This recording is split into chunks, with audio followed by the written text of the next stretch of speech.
नमस्ते, मैं हूं अभिनय आकाश और अब देखना शुरू कर चुके हैं प्रभा साक्षी का खास कार्यक्रम मोस्ट रिलायबल इन्फॉर्मेशन यानी एमआरआई। प्राचीन काल में अनेकों हिंदू राजाओं ने अपने राज्य की सीमाओं के भीतर विभिन्न देवी देवताओं को समर्पित भव्य मंदिर का निर्माण करवाया था, जिसमें से बहुत से प्राचीन मंदिर वर्तमान दौर में भी मौजूद है। ऐसा ही एक महाभारत कालीन प्राचीन मंदिर भारत के पड़ोसी देश पाकिस्तान के अवैध कब्जे वाले कश्मीर में स्थित है, जो माता सरस्वती को समर्पित है। 1971 की जंग के अलावा भारत और पाकिस्तान के बीच हर जंग की शुरुआत छलावे से हुई, चाहे वो आज़ादी के बाद कश्मीर हड़पने की साजिश हो या 1965 में स्थानीय बगावत छेड़ने की कोशिश या फिर कारगिल का ऑपरेशन विजय। लेकिन 1948 के कबायली हमले में भारत ने एक ऐसी धरोहर गंवाई है जिसका दुख हमेशा से रहेगा। उस धरोहर का नाम शारदा शक्तिपीठ है। भारत के रक्षा मंत्री राजनाथ सिंह के एक बयान के बाद ये मंदिर एक बार फिर से चर्चा में आ गया है। मां शारदा का यह मंदिर उस दौर में कश्मीरी पंडितों के लिए सबसे महत्वपूर्ण आस्था का केंद्र था। राजनाथ सिंह ने जोर देकर कहा कि अमरनाथ भारत में और मां शारदा पीठ पीओके में कैसे हो सकता है। यह बयान अपने आप में बेहद ही महत्वपूर्ण है, क्योंकि राजनाथ सिंह उस सरकार के मंत्री हैं जो एक नहीं बल्कि दो बार पाकिस्तान पर सर्जिकल स्ट्राइक कर चुकी है। ये वो सरकार है जो संसद में चिल्लाकर कहती है, हम पीओके को कभी नहीं भूल सकते।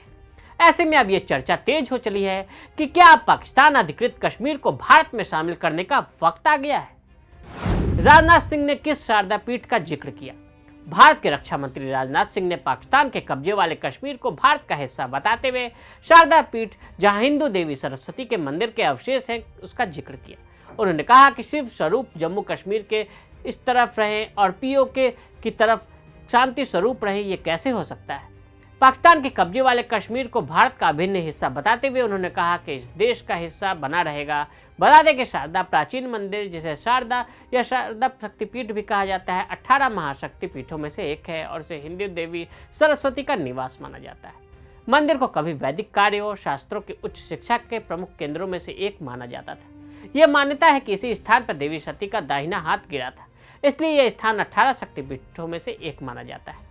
यहाँ पर देवी के सरस्वती स्वरूप की पूजा होती है। शारदा मंदिर और यहाँ का विश्वविद्यालय किसी जमाने में वेदों के अध्ययन का सबसे बड़ा केंद्र हुआ करता था। इसकी मान्यता नालंदा और तक्षशिला दोनों के समान थी। कश्मीरी पंडितों द्वारा पूजनीय प्रतिष्ठित तीर्थ विभाजन के बाद से अलग हो गया ये, और शारदा विश्वविद्यालय के निकटवर्ती खंडहर मुजफ्फराबाद से 160 किलोमीटर दूर नीलम घाटी में स्थित है। द इंडियन एक्सप्रेस के अनुसार ये एक छोटे से गांव शारदा या सर्दी में नियंत्रण रेखा के ठीक सामने स्थित है, जहां नीलम, किशनगंगा नदी मधुमती और सरगुन धाराओं के साथ मिलती है। क्या है मंदिर के पीछे की कहानी। शारदा शक्तिपीठ के नींव के पीछे की कहानी उस समय की है जब कश्मीरी पंडितों ने अपने प्राकृतिक सुंदरता की भूमि को एक बौद्धिक केंद्र में बदल दिया, जिसे शारदा शक्तिपीठ या सर्वज्ञान पीठ के नाम से जाना जाता है। देवी शारदा को कश्मीरी पूर्ववासिनी भी कहा जाता है। 1947 में विभाजन के बाद से मंदिर पूरी तरह से वीरान हो गया है। देवी शारदा को कश्मीर पुनर्वासी भी कहा जाता है।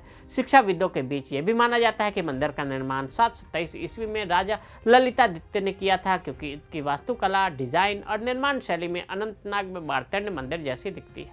उत्तरार्ध भी ललितादित्य द्वारा नियुक्त किया गया था। धीरे धीरे जर्जर होता जा रहा मंदिर के पास दुनिया के सबसे पुराने विश्वविद्यालयों में से एक खंडहर पाए जा सकते हैं।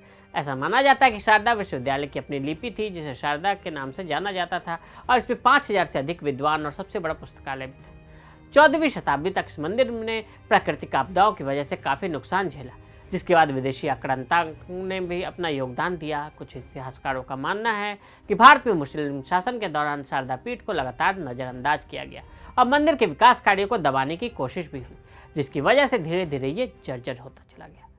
2005 में पीओके के हिस्से में आए भूकंप की वजह से भी इस मंदिर को काफी नुकसान पहुंचा था। शारदा मंदिर को फिर से स्थापित करने का प्रयास। कश्मीरी पंडित लंबे समय से करतारपुर जैसा कॉरिडोर बनाने की मांग कर रहे हैं। पिछले साल एलओसी से 500 मीटर दूर टिटवाल गांव के निवासियों ने मंदिर निर्माण के लिए शेर शारदा कमेटी की जमीन का एक टुकड़ा सौंपा था। जी न्यूज की एक रिपोर्ट के अनुसार प्राचीन स्थल से लगभग 136 किलोमीटर दूर इस भूमि पर एक मंदिर, एक मस्जिद और एक गुरुद्वारा का निर्माण किया जा रहा है। 1947 तक प्राचीन मंदिर स्थल के लिए एक वार्षिक तीर्थ यात्रा हुआ करती थी।